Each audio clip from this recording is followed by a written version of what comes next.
Já está ouvindo, né? Então, bom dia ao presidente do Senado Federal, o senador Renan Calheiros. Em seu nome, também cumprimento demais senadores, parlamentares aqui presentes.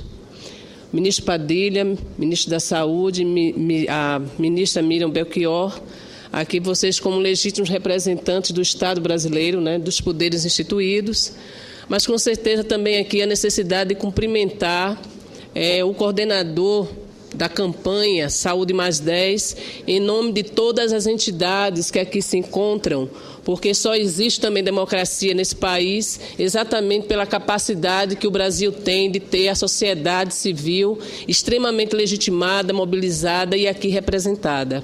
E com isso, né, senador, ministros e demais autoridades, quero dizer que no dia de hoje nós fizemos um esforço enorme de trazer aqui, apesar de uma agenda para nós não tão programada, mas a gente conseguiu trazer aqui uma expressiva representação da sociedade. Estão aqui presentes entidades do campo e da floresta, a CONTAG, a Confederação dos Trabalhadores na Agricultura, o MST, a FETRAF, o Conselho Nacional de Extrativistas, pescadores, mulheres camponesas, movimento dos atingidos por barragens, também organizações urbanas como a CONAM, né, que organiza aqui diversas organizações e associação de moradores, representantes também de centrais sindicais, a Central Única de Trabalhadores, a Central de Trabalhadores do Brasil, a Força Sindical. Estamos também com representação da comunidade científica, que historicamente tem um papel determinante em conceber e contribuir também, né, para formular políticas de saúde, como o SEBS e a Abrasco. Estamos aqui com representação também do movimento estudantil, demais trabalhadores da saúde, farmacêuticos e outros setores, e também com aposentados, mulheres, negros, representação também de prefeitos. Eu quero dizer com isso que esse plenário de hoje está com boa parte das organizações que se mobilizaram, senador, pelos 2,2 milhões de assinaturas. Quero ainda com isso colocar, né, que a gente reconhece o esforço tanto da Câmara quanto do Senado de colocar na agenda de debates o que tem realmente relevância hoje para a sociedade brasileira, que é resolver o problema da saúde pública. E acho que também quero parabenizar essa metodologia, porque a gente precisa dizer sim que só tem legitimidade audiências públicas ou debates como esse se a sociedade se fizer presente de forma expressiva aqui dentro desta casa. Então, quero elogiar a metodologia, porque em outras audiências a gente não conseguia, né, ter essa representação aqui presente. Dizendo isto, eu acho que tanto a apresentação do ministro Padilha quanto a apresentação da ministra Miriam está colocando que o problema não é mais diagnóstico. Nós já temos diagnóstico exatamente do quadro da saúde brasileira. O problema também não são marcos legais, marcos constitucionais ou normas. A saúde pública, ela tem um legado, e graças a esta casa, a Câmara e Senado, nós temos um legado enorme, tá certo? De leis, de normas. Então, o problema da saúde pública hoje não é instrumentos que viabilizem o seu funcionamento. Agora, também é verdade que, mesmo tendo todo esse legado, a gente ainda aposta muitas vezes, né, em bônus, em incentivos, em processos administrativos que não dão sustentabilidade ao Sistema Único de Saúde. Eu quero colocar isso porque, apesar de todos os esforços, ministro Padilha, que a gente reconhece de governos anteriores e governos atuais, é lamentável que ainda haja, né, insustentabilidade, sobretudo da forma de financiamento no Sistema Único de Saúde. Nós não podemos aqui, enquanto espaço republicano, apostar ainda no improviso ou no incentivo, né, de uma forma que não dê estabilidade. A gente reconhece e sabe da responsabilidade do bom emprego, do investimento na saúde. Nós queremos resultado, a sociedade quer melhoria, né, quer transparência na gestão, quer melhoria de serviços, mas nós não queremos apostar no improviso. E eu quero colocar com isso, porque nós sabemos, ministra Miriam, né, que realmente nós já tivemos até momentos melhores do ponto de vista econômico para fazer uma aposta numa fonte mais sustentável para a saúde. Nós tivemos oportunidades políticas também, né, que foram a duras penas construídas, que nós desperdiçamos. A gente tem que assumir que nós desperdiçamos oportunidades políticas importantes. Agora, nós estamos num momento decisivo. A sociedade brasileira não pode pagar o preço do improviso da política brasileira de não priorizar as políticas sociais. Com isso, eu quero colocar, que nós fizemos a nossa parte. Nós estamos fazendo a nossa parte. Nós mobilizamos 2,2 milhões de assinaturas. E a gente tem a impressão, e tomara que não seja, só seja realmente impressão, que fez pouca diferença para o governo brasileiro 2,2 milhões de assinaturas. Essa é a impressão que a gente tem. E não pode ser, se for necessário, então a gente vai traduzir 2,2 milhões de assinaturas em 2,2 milhões de pessoas aqui na esplanada, se for necessário. E por que isso? E por que isso?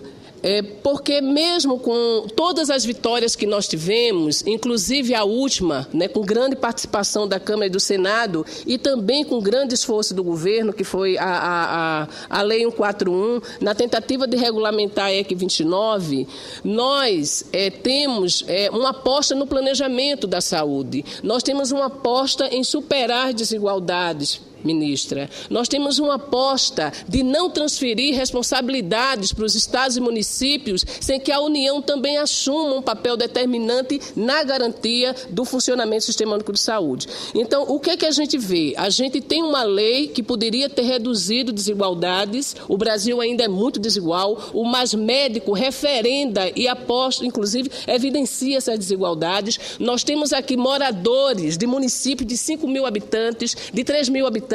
Nós sabemos na pele o impacto, o efeito da desigualdade no Sistema Único de Saúde e nas nossas vidas. Então, a 141 poderia ter superado boa parte dessas desigualdades, poderia ter garantido mais estabilidade também, mas o que é que a gente se deparou? De novo, numa posição refratária do governo federal de ter uma aposta mais definitiva no orçamento da saúde.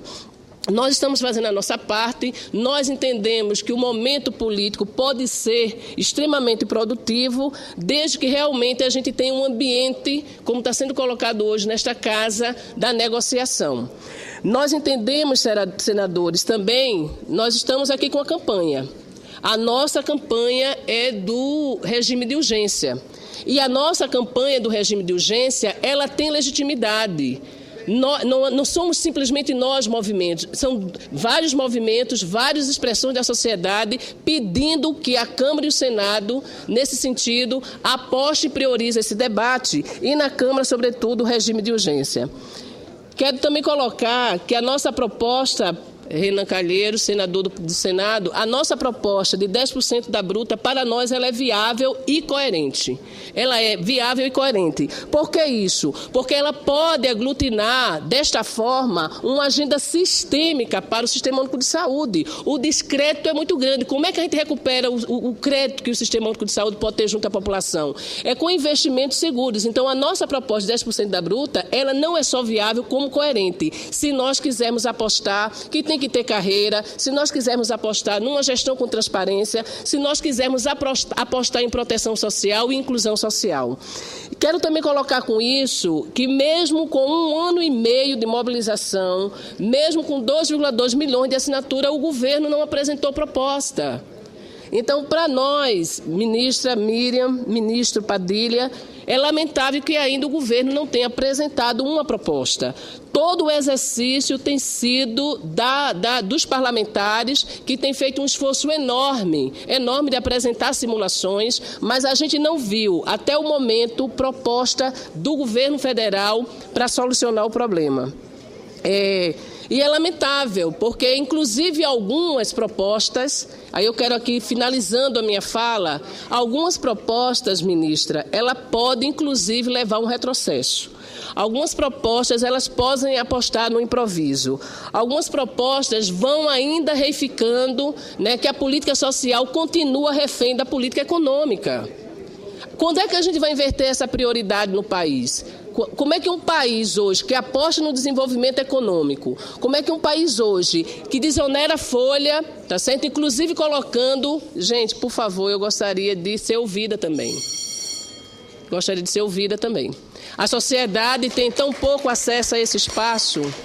Eu compreendo que a gente tem várias agendas ao mesmo tempo, os senhores e a senhora, mas nós também temos. Então, eu quero colocar nesse sentido também de que, se a gente realmente não tiver um espaço de diálogo aberto e franco, e não é só legislativo e executivo, é com a presença da sociedade na mesa de negociação. Por quê? Porque hoje a gente tem, o piso virou teto, o subfinanciamento está historicamente já colocado nesses 25 anos. Há contingenciamento, não há contingenciamento para os gastos com as dívidas públicas, mas há contingenciamento para tudo quanto é política social. Há a lei de responsabilidade fiscal. Ou seja, ou a gente faz uma mesa de negociação com legitimidade também, não só com a participação do Executivo e Legislativo, mas da sociedade, porque nós temos a legitimidade no sentido de formular política, de contribuir para implementar a política e também de avaliar a política. Então, o Legislativo e o Executivo precisam entender que nós queremos fazer parte desse processo de decisão. E finalizo colocando e apelando para o espírito mesmo republicano. Não dá para pensar saída para o SUS olhando simplesmente o papel do governo até o final da sua gestão, e não dá também para discutir uma saída realmente viável olhando também o cenário eleitoral. Se mais médico é importante para a sociedade brasileira, o governo também precisa sinalizar que, para ter medidas como essas, com apoio da sociedade, com viabilidade, tem que ter também, junto com ela, articulado saídas concretas para o financiamento da saúde.